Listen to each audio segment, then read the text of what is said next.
Ultimately, a resolution will be found. After all, the US has never defaulted on its debt. Welcome to Key Points for May. This month, our take on the US debt ceiling and what the implications could be. We look at the broader macro environment and ask, are we finally at the end of the rate hiking cycle? And we look at the financial markets and the complacency in equities. Is this really justified given the risks that are still outstanding? Now, turning to the first point. The raising of the US debt ceiling is nothing new. After all, what has happened more than 70 times since the 1960s. What perhaps is a bit different this time is just the polarization that we're seeing in Washington, the reluctance for the two sides to come together to find a resolution to this. Now, the debt ceiling itself was actually hit back in January, where US borrowing reached $31.4 trillion. And the authorities have been finding ways to keep things operating since then. But as we get into the middle and end of June, the likelihood is that we're going to come up against some real challenges where a resolution to this really must be found.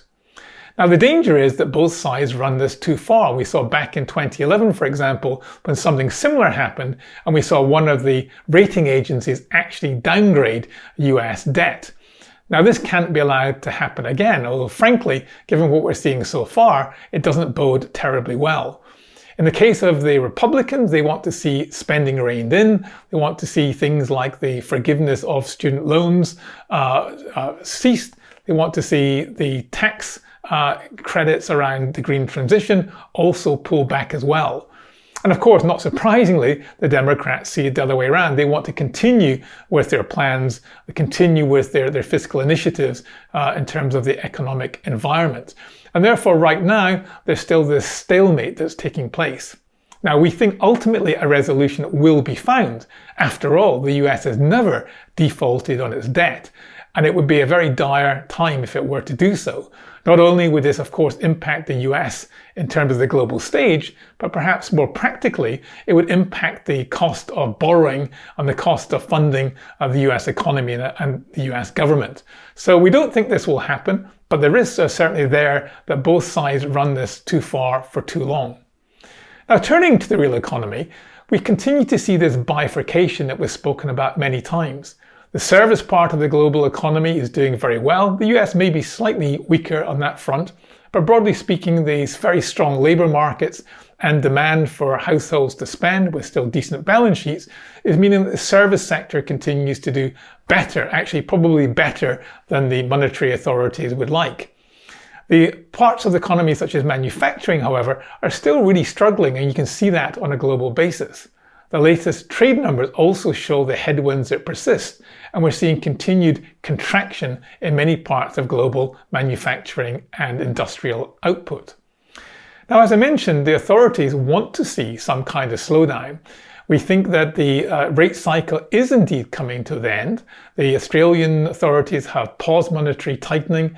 We suspect that the Federal Reserve in the US will tighten by a final 25 basis points at the upcoming meeting, although the ECB maybe have one or two further rate hikes to do. Headline inflation has come down quite dramatically across the board, but core inflation, although still moving in the right direction, even in Europe, we saw a 10th coming off the core reading for the first time in this cycle, it's still proving problematic. And as a result of that, we think that again, the hawkish rhetoric will continue, even though we do believe the end now is finally in sight for the rate hiking cycle itself. Now, turning to the financial markets, the equity markets have done better than we had thought really since the start of this year. Many markets are up in mid double-digit terms, but there's still challenges that we think are going to prove disruptive. Earnings are coming down and margins are being squeezed. We've now seen in the case of the United States, we're seeing the second consecutive quarter we have negative earnings. Although it's still relatively modest, it means that there's still a headwind in terms of the outlook for equity markets on a fundamental basis. And importantly, many risks are still there. As I said, we still feel the impact of the higher rate environment. And just in the last few days, we've seen another bank failure with the forced sale of First Republic in the United States. Remember, this is the second biggest ever failure of a bank in the United States and certainly should not be taken lightly. Now, going forward, as we said in the last video, we're not expecting a systemic banking crisis as we did back in 2007. But again, another bank failure, the third in 3 months, shows you that the pressures and the fragility that's still there. Ultimately, we think that banks are going to be less willing to lend, and even although we think that a pause is coming in terms of the rate cycle, they're still at a very high level, meaning access to borrowing and access to credit is not only difficult, but it is extremely now expensive as well.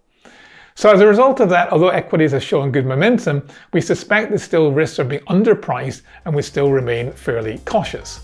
Remember, as always, you can read the full report on zurich.com/MSME.